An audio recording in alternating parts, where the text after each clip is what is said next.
do texto Não me detenhas. A Bíblia, palavra de nosso Deus, é sem dúvida um livro de mistérios e revelações.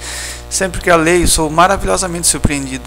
Em minha leitura de hoje, deparei-me com meu Senhor Jesus, o Rei de todo o universo, o absoluto Senhor de todas as coisas, dizendo, após a sua ressurreição, a uma pequena e frágil senhora: não me detenhas. João capítulo 20, versículo 17.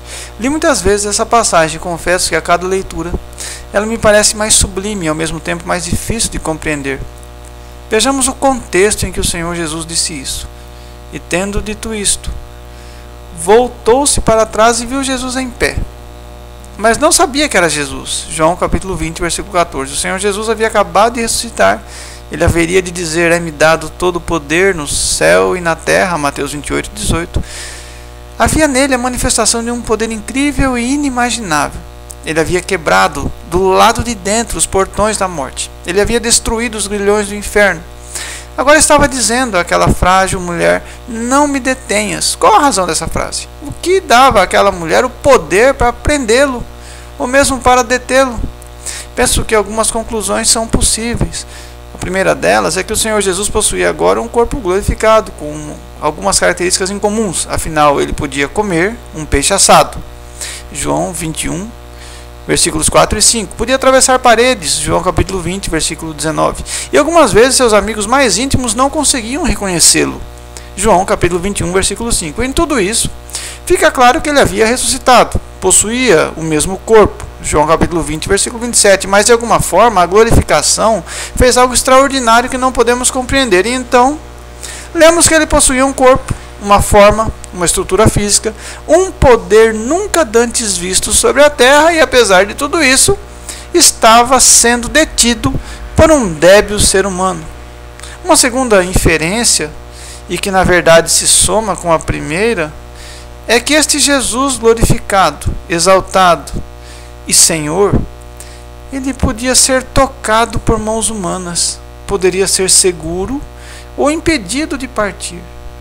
Isso é muito incompreensível para mim. Tão surpreendente quanto isto foi o que ele disse àquela mulher: mas vai para os meus irmãos e diz-lhes que subo para o Pai e vosso Pai. João capítulo 20, versículo 17.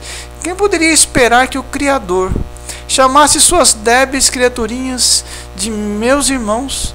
Essa experiência tremenda de um pequeno ser humano segurando um ser celestial ocorreu também com o patriarca Jacó, quando ele lutava para obter a bênção do Senhor. Gênesis capítulo 32, versículo 26. Mas agora tudo parece tão diferente. Maria não lutava pela bênção, ela lutava pelo abençoador. Ela desejava que ele não se ausentasse. Ela queria sua bendita presença para todo sempre. E desejo aqui conjecturar que talvez o anjo que lutou com Jacó fosse este mesmo Senhor Jesus em uma teofania, uma aparição do Cristo no Velho Testamento, na forma do anjo do Senhor. Nós vemos aqui no Novo Testamento uma motivação e um desfecho todo diferente para esta luta. Na motivação, encontramos uma mulher que luta para ter junto de si o seu Senhor. No desfecho, encontramos deste mesmo Senhor a bendita frase de nossa maior esperança: vou preparar-vos lugar. E quando eu for e vos preparar lugar, virei outra vez e vos levarei para mim mesmo, para que onde eu estiver, estejais vós também. João capítulo 14, versículos 2 e 3. Que bendita experiência teve Maria. Ela viu o Senhor ressurreto. Ela o deteve por um tempo. Ela o segurou, ela o impediu de partir por alguns instantes. Para milhares e milhares de seres humanos em todo o mundo, esta mulher ficou registrada na história como aquela que deteve o Senhor. Ela o estava impedindo de partir. Impedia aquele que fez os limites do oceano, que encerrou o mar com portas, quando este rompeu e saiu da madre, que pôs as nuvens por sua vestidura e a escuridão por faixa. Ele disse: até aqui virás, e não mais adiante, e aqui se parará o orgulho das tuas ondas. Jó 38, versículos de 8 a 11. Finalmente, esta Maria Madalena, da qual saíram 7 demônios, Lucas 8, 2, e receber o milagre da cura e da libertação. Agora, aos pés do Mestre, encontra talvez a sua mais importante experiência.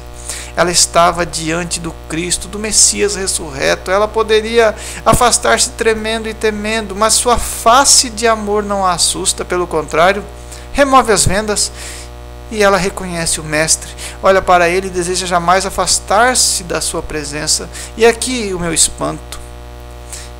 Ela não recebe um empurrão, uma reprovação, uma reprimenda, mas a voz que deu vida a todo o universo diz suavemente: apenas não me detenhas, preciso ir. O Rei eterno, imortal, invisível no passado, ganha face humana, nos chama de irmãos, e não se incomoda em ser detido por um mortal. Antes, deixa claro em sua palavra que ele sempre será sensível àqueles que verdadeiramente o amam e desejam a sua doce presença. E ele espera ser detido pelos tais. Que nós venhamos a ser os próximos a deter o Mestre pela irresistível mão, que é a oração sincera. Que Deus muito os abençoe. Amém.